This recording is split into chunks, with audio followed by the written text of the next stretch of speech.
Catéchèse du pape François sur le discernement, 10e, la consolation authentique. Dans notre réflexion sur le discernement et en particulier sur l'expérience spirituelle appelée consolation, dont nous avons parlé mercredi dernier, demandons-nous, comment reconnaître la vraie consolation ? C'est une question très importante pour un bon discernement afin de ne pas se fourvoyer dans la recherche de notre vrai bien. Nous pouvons trouver quelques critères dans un passage des exercices spirituels de saint Ignace.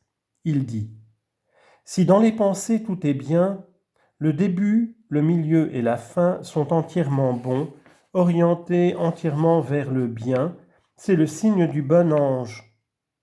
Mais si le déroulement de nos pensées nous amène finalement à quelque chose de mauvais ou de distrayant ou de moins bon que ce que l'âme projetait d'abord, ou qui affaiblit, inquiète et trouble l'âme en lui enlevant la paix, en lui enlevant la tranquillité et le repos qu'elle avait auparavant, c'est un signe clair qu'il procède du mauvais esprit. Car c'est vrai, il y a une vraie consolation, mais il y a aussi des consolations qui ne sont pas vraies. Et pour cela, il faut bien comprendre le processus de la consolation. Comment va-t-il et où mène-t-il ? Et s'il me conduit à quelque chose d'inférieur qui n'est pas bon, la consolation n'est pas vraie, elle est feinte, disons-nous. Et ce sont des indications précieuses qui méritent un bref commentaire. Qu'est-ce que cela signifie que le début est orienté au bien, comme le dit saint Ignace, d'une bonne consolation ? Par exemple, prenons un exemple. J'ai la pensée de prier et je remarque qu'elle s'accompagne d'affection envers le Seigneur et le prochain. Elle invite à accomplir des actes de générosité, de charité, c'est un bon début. D'autre part, il peut arriver que cette pensée surgisse pour éviter un travail ou une tâche qui m'a été confiée. Chaque fois que je dois faire la vaisselle ou nettoyer la maison, j'ai une grande envie de me mettre à prier. Cela arrive dans les couvents, n'est-ce pas ? Mais la prière n'est pas une fuite des tâches, au contraire, elle est une aide pour réaliser ce bien que nous sommes appelés à faire ici et maintenant. Voilà pour le début. Il y a ensuite le milieu. Saint Ignace disait que le début, le milieu et la fin doivent être bons. Le principe est le suivant. J'ai envie de prier pour ne pas faire la vaisselle. Va, fais la vaisselle et ensuite va prier. Ensuite, il y a le milieu, non ? C'est-à-dire ce qui vient après, ce qui suit cette pensée, en restant dans l'exemple précédent. Si je commence à prier et que, comme le fait le pharisien de la parabole, Luc chapitre 18, versets 9 à 14, si j'ai tendance à me faire plaisir et à mépriser les autres, peut-être avec un esprit rancunier et aigre, alors ce sont des signes que l'esprit mauvais a utilisé cette pensée comme une clé pour entrer dans mon cœur et me transmettre ses sentiments. Si je vais prier et que je fais penser au fameux pharisien, « Je te remercie, Seigneur, parce que je prie. Je ne suis pas comme les autres qui ne te cherchent pas et qui ne prient pas. » Là, cette prière se termine mal. Cette consolation de la prière consiste à se sentir comme un pan devant Dieu, et c'est le mode qui ne convient pas. Et puis il y a la fin, le début, le milieu et la fin. La fin est un aspect que nous avons déjà abordé, à savoir où me mène cette pensée. Par exemple, où me mène la pensée de prier.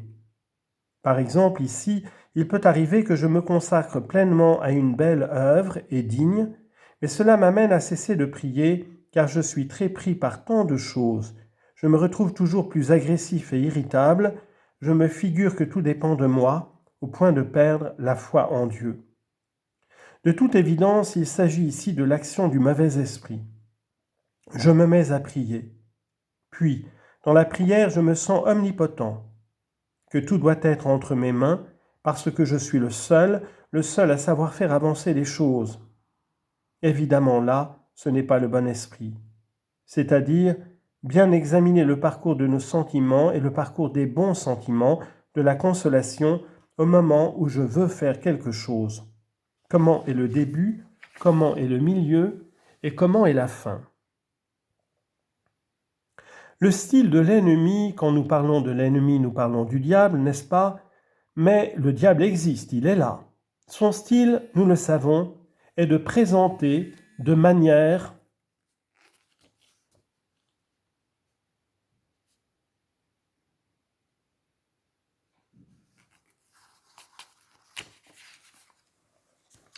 Son style, nous le savons, est de se présenter de manière sournoise et déguisée. Il commence par ce qui nous tient le plus à cœur et nous attire à lui petit à petit. Le mal entre en cachette sans que la personne ne s'en rende compte. Mais avec le temps, la douceur devient dureté. Cette pensée se révèle pour ce qu'elle est vraiment. D'où l'importance de cet examen patient mais indispensable de l'origine et de la vérité de ces pensées. C'est une invitation à apprendre de l'expérience de ce qui nous arrive afin de ne pas continuer à répéter les mêmes erreurs.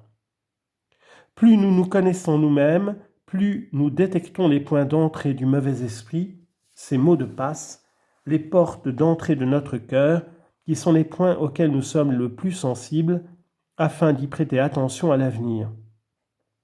Chacun de nous a les points les plus sensibles, les points les plus faibles de sa personnalité, et là rentre le mauvais esprit et il nous emmène, mais vers la route qui n'est pas bonne, où il nous éloigne de la véritable bonne direction. Je vais pour prier, mais ça nous éloigne de la prière.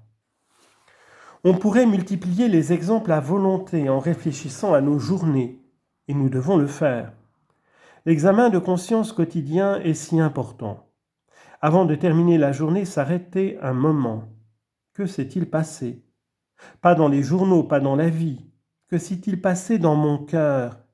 Mon cœur a-t-il été attentif? A-t-il grandi? A-t-il été une route où tout est passé à mon insu? Que s'est-il passé dans mon cœur? Et cet examen est important, c'est l'effort précieux de relire la vie d'un point de vue particulier. Prendre conscience de ce qui se passe est important, c'est un signe que la grâce de Dieu agit en nous, nous aidant à grandir en liberté et en conscience. Nous ne sommes pas seuls, c'est l'Esprit Saint qui est avec nous. Voyons comment cela s'est passé. La consolation authentique est une sorte de confirmation que nous faisons ce que Dieu veut de nous, que nous marchons sur ses chemins, c'est-à-dire sur les chemins de la vie, de la joie, de la paix. Le discernement, en effet, ne concerne pas simplement ce qui est bon ou le plus grand bien possible, mais ce qui est bon pour moi ici et maintenant. Ainsi suis-je appelé à grandir en fixant des limites à d'autres propositions attrayantes mais irréelles, afin de ne pas me fourvoyer dans la recherche du vrai bien. Frères et sœurs, il est nécessaire de comprendre, d'approfondir la compréhension de ce qui se passe dans mon cœur, et pour cela, il faut faire l'examen de conscience pour voir ce qui s'est passé aujourd'hui. Aujourd'hui, je me suis mise en colère, là, je n'ai pas fait ça. Mais pourquoi? Par-delà le pourquoi, il faut chercher la racine de ces erreurs. Mais aujourd'hui, j'ai été heureux. Mais je m'ennuyais parce que je devais aider ces gens. Mais à la fin, je me suis senti comblé pour cette aide. Et là se trouve l'Esprit Saint. Apprendre à lire dans le livre de notre cœur ce qui s'est passé pendant la journée. Faites-le juste 2 minutes, mais ça vous fera du bien, je vous l'assure. Merci.